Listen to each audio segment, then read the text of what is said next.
So continuing with the chapters regarding the good relationships with our relatives.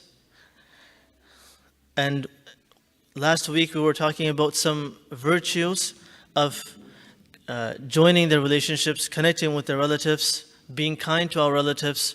What are some benefits a person receives in this dunya when he's good to his relatives, his sisters, his brothers, his uncles, his aunts. In this dunya, Allah subhanahu wa ta'ala blesses with some great virtues and benefits. And of course in akhirah there is so much reward. We talked about those rewards and benefits that a person receives in this dunya and in akhirah in the previous chapter.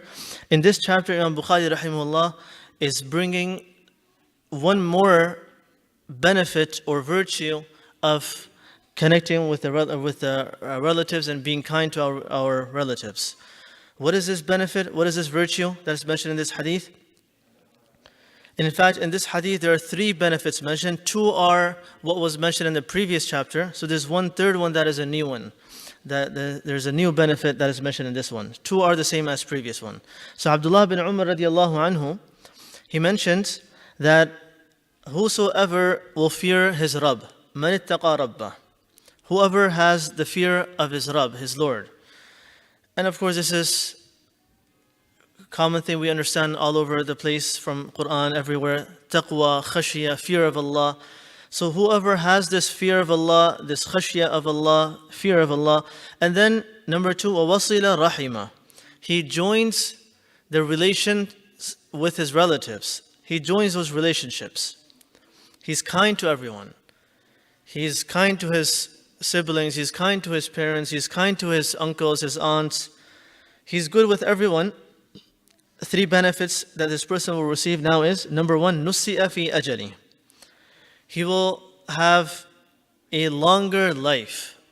Nusi'a fi ajali. We talked about this previously. He will have a prolonged life. And what that means is, either it could mean that literally he will have a longer life in this dunya, compared to if he didn't do this kindness towards his relatives, he wouldn't have that longer of a life.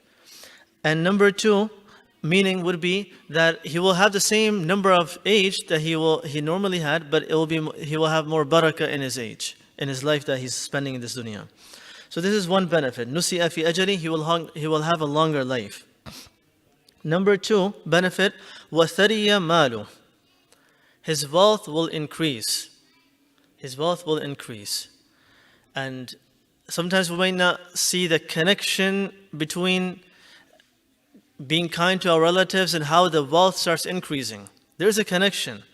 And I remember hearing this story many times from my families and relatives that my grandfather's younger brother, by the name of Hafiz Abdul Sattar, it was mentioned about him that whenever he used to go out to the market, to a grocery store, he would buy boxes of fruits, of oranges and apples and bananas and different fruits. He would buy boxes of those.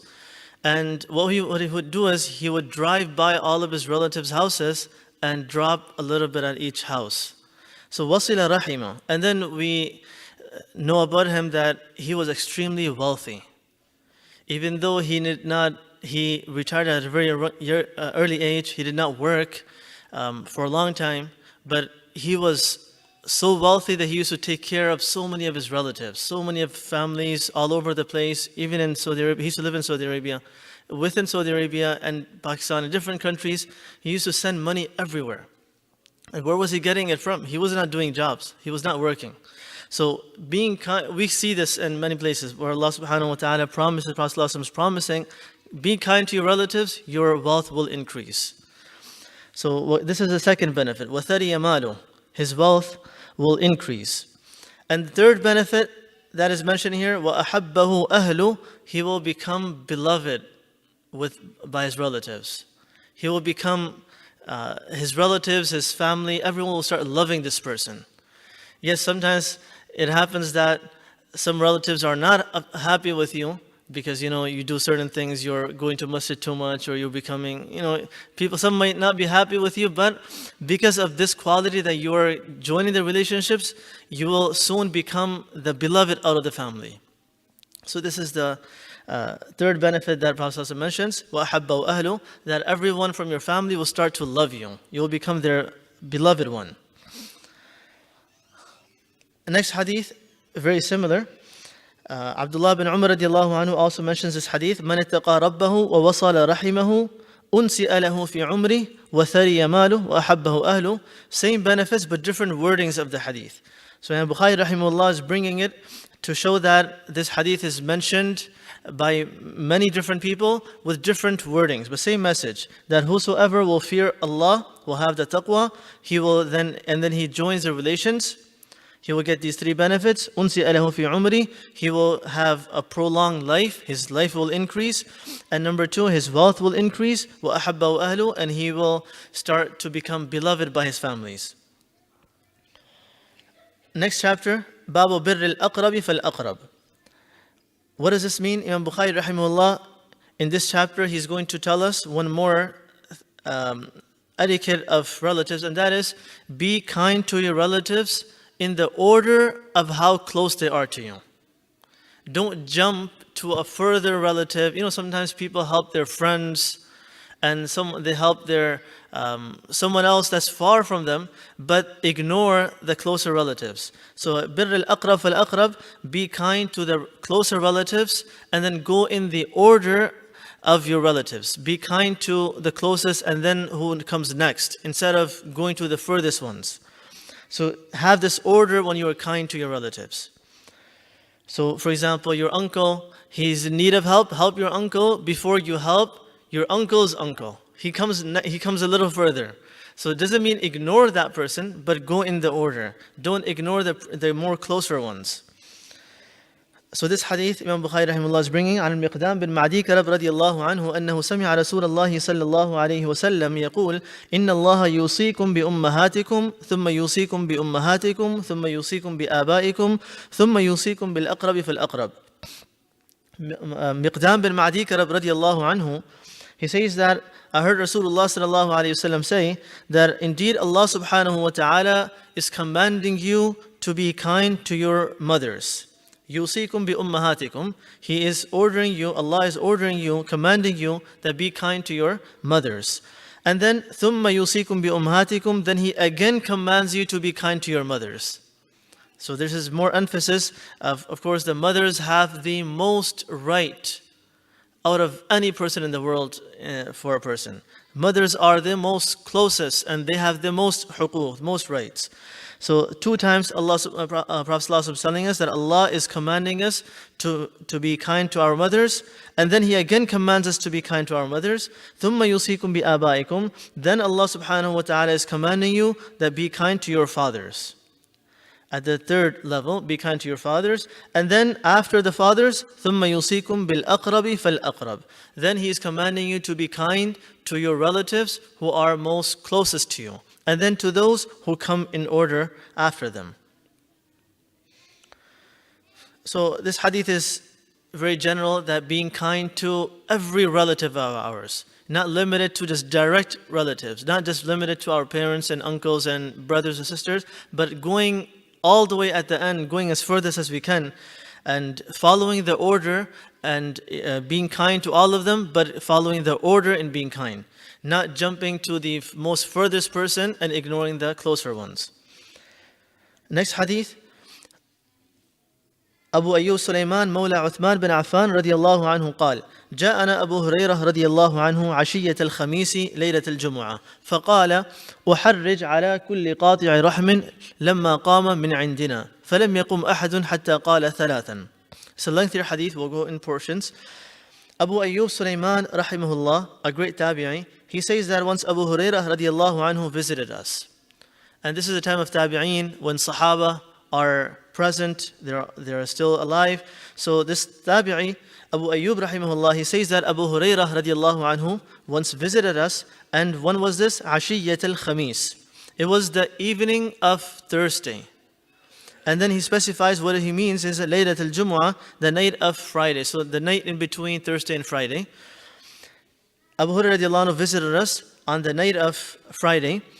And then he said, Abu Hurairah radiallahu anhu said, أُحَرِّجُ عَلَى كُلِّ قَاطِعِ رَحِمٍ لَمَّا قَامَ مِنْ عِنْدِنَا.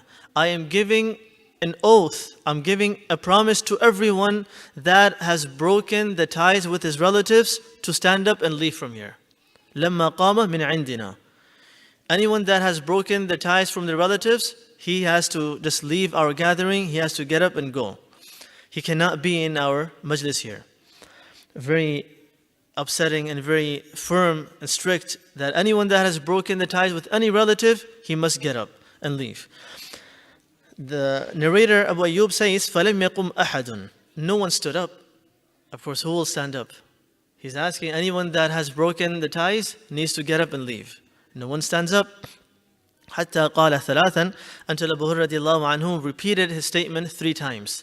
Second time he said the same thing, that anyone that has broken the ties with the relatives, get up and leave. No one stood up. Third time he said the same thing, and no one stood up. Until when he said it 3 times, فأتى فتى عمة له قد صرمها منذ سنتين.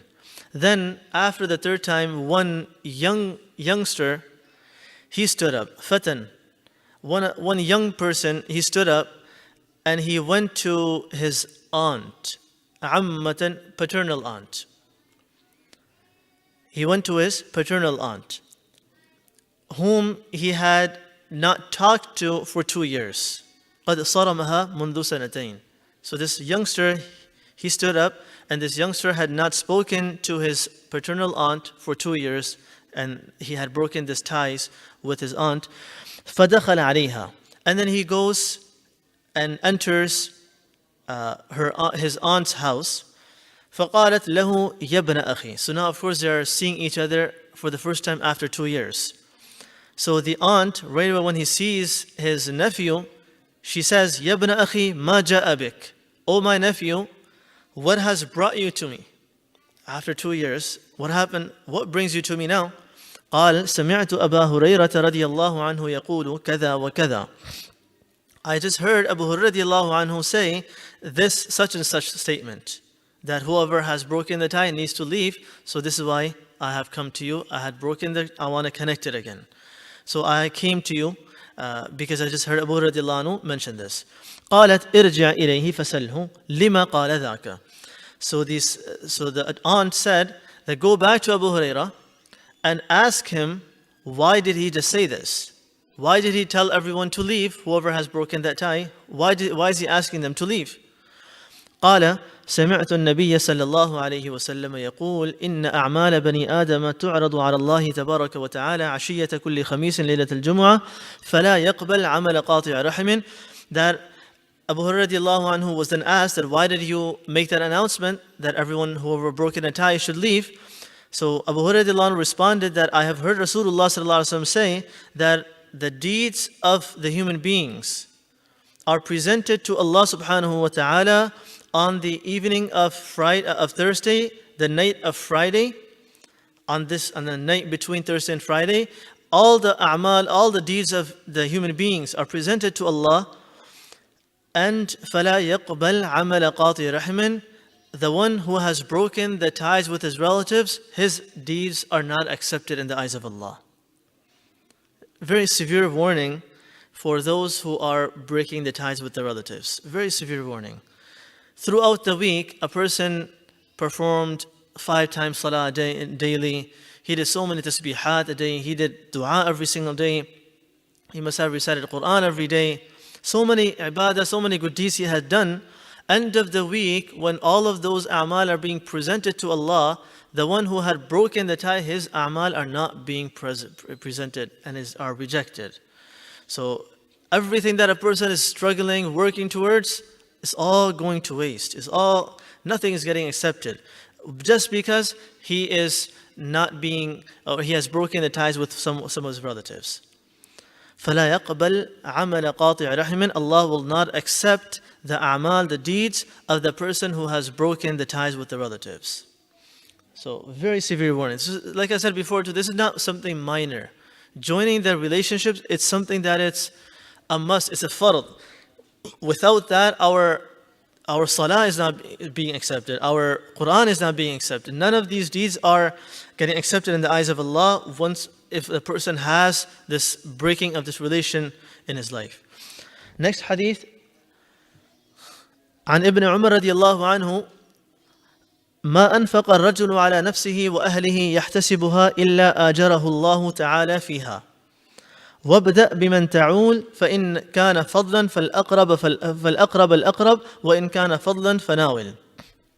Abdullah bin Umar radiallahu anhu says that whatever a person spends on himself and on his family, if he hopes to get the reward, Allah will surely give him the reward in those spendings. A person can spend on himself. He buys his shoes, he buys his clothes, he buys his sweater. Whatever he buys food. Whatever he buys for himself and whatever he buys for his family, his wife and his kids and his relatives. Anything that a person buys and he spends money for, if he makes a correct intention in buying those, he will get reward in buying those things too. It's not just he just spent money and is gone. No, he will actually get a reward for spending and buying the milk and the eggs and whatever he's buying. He's getting reward for every purchase he's doing. So we're fulfilling our worldly needs. At the same time, we are earning our reward in akhirah too. We're earning the Jannah because of this. So ما أنفق الرجل على نفسه. But the point here, of course, is يحتسبها. That a person has to make that intention. This is the most important part. A lot of times we will spend $500, $1,000 on different items, but if we did not make the intention, our $1,000 just got us the worldly benefit, but nothing in akhirah.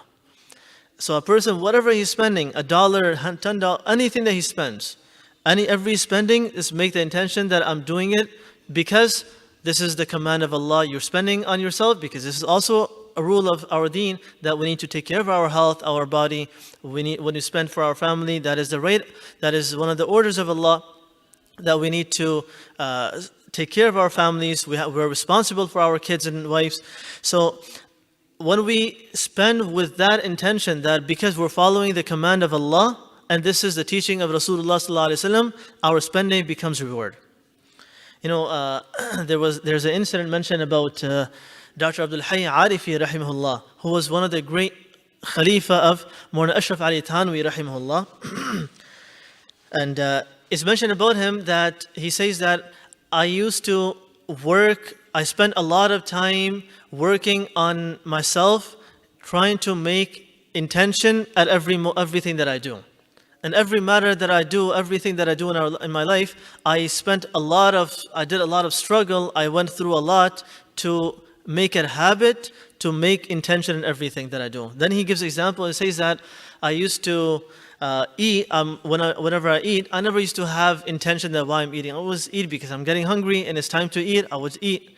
But he says that what I started doing then was when it was time to eat, before I would start to eat, I would just sit for a moment or a minute or two and think to myself, why am I eating? Is it just to fill my hunger, fill my stomach and remove the hunger?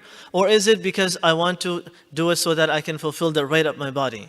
He says, I would just pause and I would just think why I'm doing it. And then he gives many examples. He says that whenever I used to enter my house, I would enter my house normally and meet my wife, my kids, play with them. He says, when I was going through this process of practicing, before I would enter my house, I would stop outside and think to myself, why am I entering the house? It's small things. Why am I entering the house? What will I do inside the house? And then he would say, oh, I'm going to enter the house. Prophet ﷺ, when he used to enter his house, he used to show love to his family. He used to play with the kids. He used to smile. And he was to help his family. So these intentions I would make, and then I would enter. Whether you do it, you don't do it, you already got the reward for making those intentions. So this is what it is. The main thing is that we need to practice to make intentions in every matter. Every step of our life becomes ibadah. When we are driving, we're walking, eating, playing, smiling, talking, whatever we do, worldly things, everything becomes reward when we make the correct intention in those things. So whatever a person spends on himself and on his family, if he hopes to get the reward for it, Allah subhanahu wa ta'ala will give him the ajr and give him the reward. This is the first part. Second part of the hadith is, وَابْدَأْ بِمَنْ تَعُونَ. The Prophet ﷺ then says, spend, or this is in fact Abdullah bin Umar radiallahu anhu, he says, then start to spend from those people whom you are responsible for. Start spending on those whom you're responsible for. A person is responsible to spend on his wife, on his kids, on his parents, whoever are needy in from his relatives. He's responsible to take care of those people. So start to spend on those people first. And then second, فَإِنْ كَانَ فَضْلًا فَالْأَقْرَبُ فَالْأَقْرَبُ. If you have more wealth, if there's still money remaining with you after you spend on those whom you're responsible for, then spend on al-aqrab fal-aqrab, those relatives who are next in being close to you. And then go in the order of closeness of relatives, keep spending on your relatives. وَإِنْ كَانَ فَضْلًا فَنَاوِلْ. And number three, if you still have extra remaining after you spend on your relatives, Allah subhanahu wa ta'ala bless someone, he's wealthy, he has enough. After he took care of his relatives, he still has extra, then fanawil, then you can spend wherever you like. So this is wherever we like, we do that probably first. And then if we have remaining, then we will spend it on our relatives. But this comes third, it comes at the end. First spend on those who you're responsible for, and then your relatives, and then you can spend wherever else you want. Fanawil.